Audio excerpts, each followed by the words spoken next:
Y como les decíamos, estamos muy pendientes de esa actualidad que viene de Europa central y oriental, especialmente del área rusa y del área que tiene que ver con ese conflicto, esa guerra con Ucrania. Hoy, 9 de mayo, se celebraba un día importante, es un día patrio para lo que fue la Unión de Repúblicas Socialistas Soviéticas, pero también hoy para Rusia, heredera de aquella herencia, porque simboliza el triunfo de las fuerzas soviéticas sobre la Alemania nazi.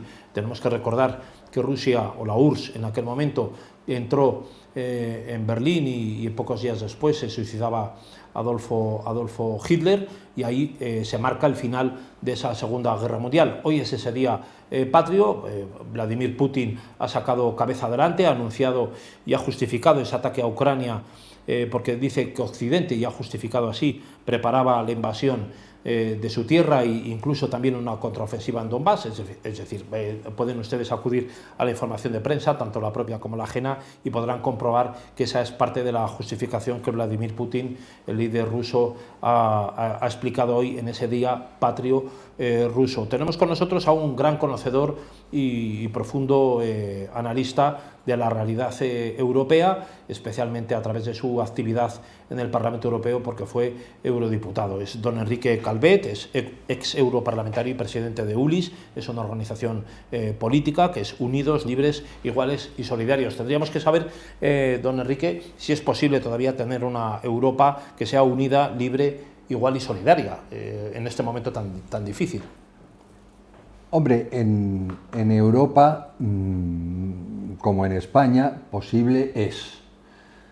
En España es mucho más difícil, pero en Europa yo creo que ahora está la cosa al 50%, ¿no?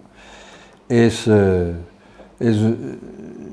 una cosa terrible que podría traer esta guerra, aparte de los horrores que ya trae, sería precisamente el eliminar esa experiencia que alguien dijo que era patrimonio de la humanidad, que ha sido la Unión Europea, no Europa. Europa evidentemente es una cosa que existe, sino la Unión Europea, ese intento de crear un continente unido de ciudadanos libres, iguales y solidarios, ¿verdad? Y no por la vía de la conquista, sino por la vía del acuerdo y de la creación, que es lo que está fallando, de un sentimiento europeo.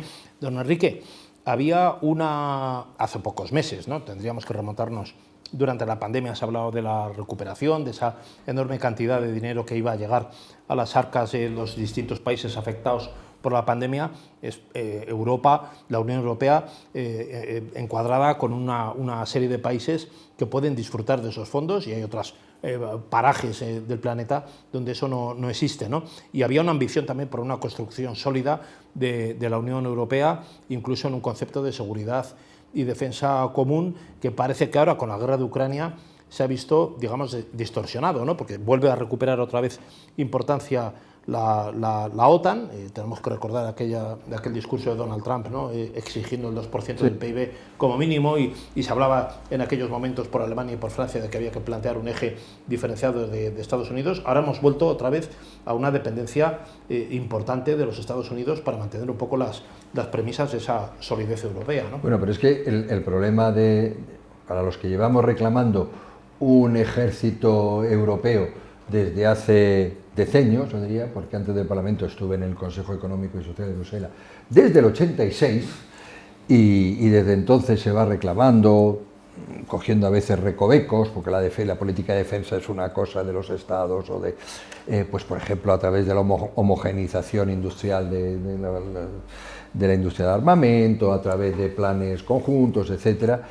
Pero llegamos tarde, claro, llegamos tarde porque veíamos que esto podía venir, aunque nos ha sorprendido a todos, tarde o temprano, pero vamos, que en cualquier momento, si Europa, en un momento dado en que el planeta sea lo que se ha llamado la globalización, realmente ha sido una continentalización de las relaciones de poder.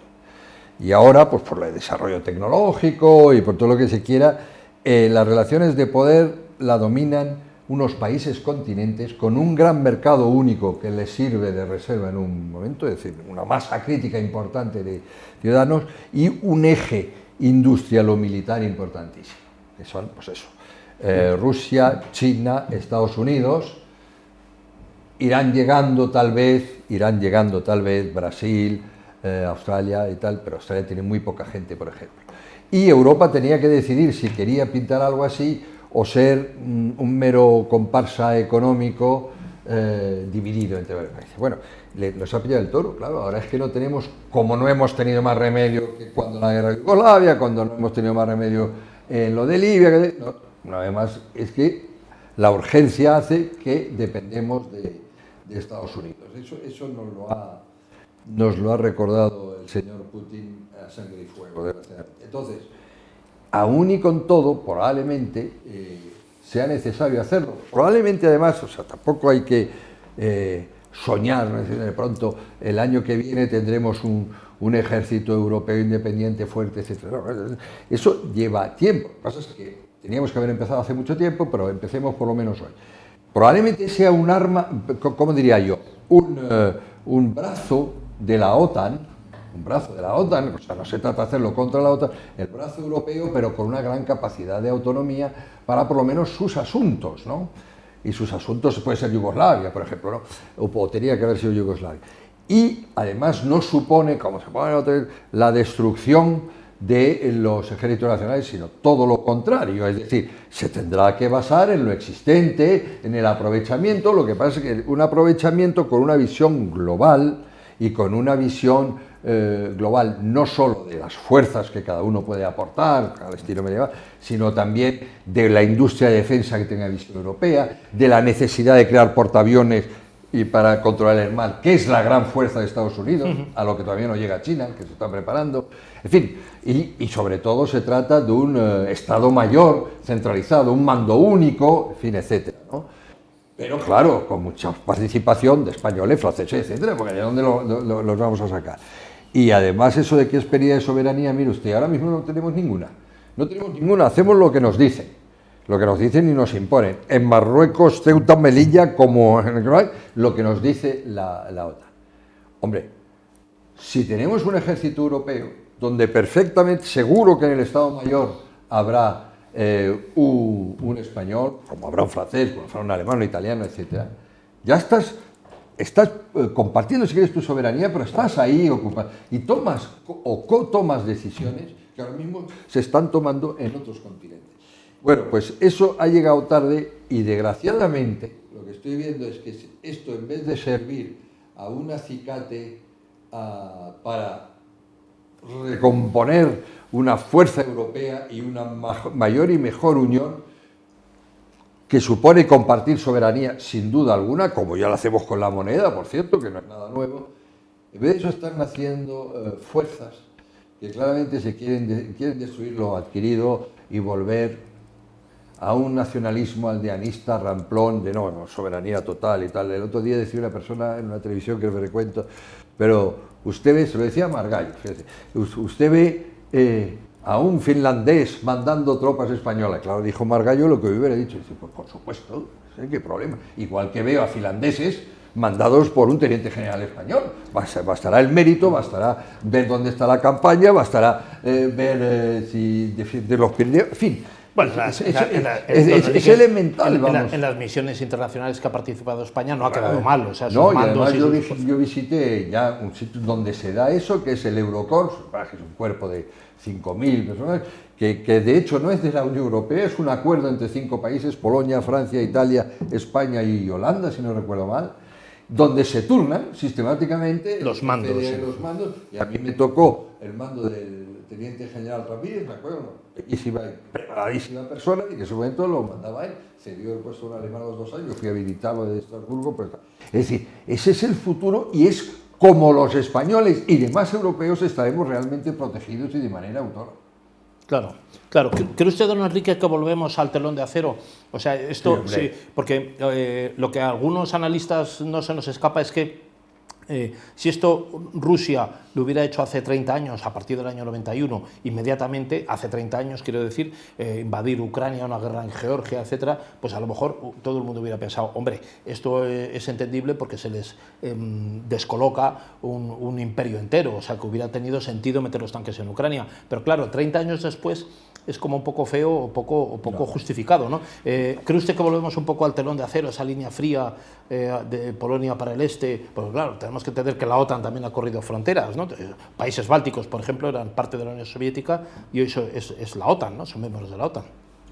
Pues sí que volvemos inevitablemente y desgraciadamente. Es decir, esto es el final de toda una estrategia europea que empieza tal vez con Willy Brandt, la Ostpolitik y todo eso. Es decir, pues Rusia no la vamos a conquistar jamás, no la puede conquistar nadie, eso no hay quien lo conquiste, tiene Siberia, tiene todo el tiempo del mundo, va quemando. Ese no es el problema. Y Rusia será distinta, pero entendámonos en el aspecto económico, en el aspecto político y tal y cual, y cosa que Alemania ha llegado a niveles que se han demostrado después absolutamente imprudentes. Como decía Trump, es decir, ha llegado a una especie de dependencia terrible. Eso se ha acabado, pero se ha acabado brutal y abruptamente. Entonces, eso pone en tela de juicio, eso obliga a un replanteamiento en profundidad de toda la geoestrategia, la geopolítica. ¿Por qué? Porque restablece un telón de acero probablemente más brutal económicamente que el que había antes. Y entonces le voy a dar solo un ejemplo. Es decir, Alemania acaba de alquilar 5 centrales marítimas de liquefacción, que eso es carísimo, solo hay 27 en el mundo. Y acaba de empezar ya, y eso claro se tarda en construirlo 2 años o más, a crear terrestres, que son todavía más caras en su territorio. La inversión que supone eso es de centenares de miles de millones de euros. Claro, uno no invierte eso para cambiarlo al cabo de un año. Eso es la decisión de que aquella época se acabó y ahora vamos a tener que energéticamente, industrialmente, geoestratégicamente plantearnos una Europa distinta. Entonces eso es así y por lo tanto durante tiempo lo vamos a pasar mal.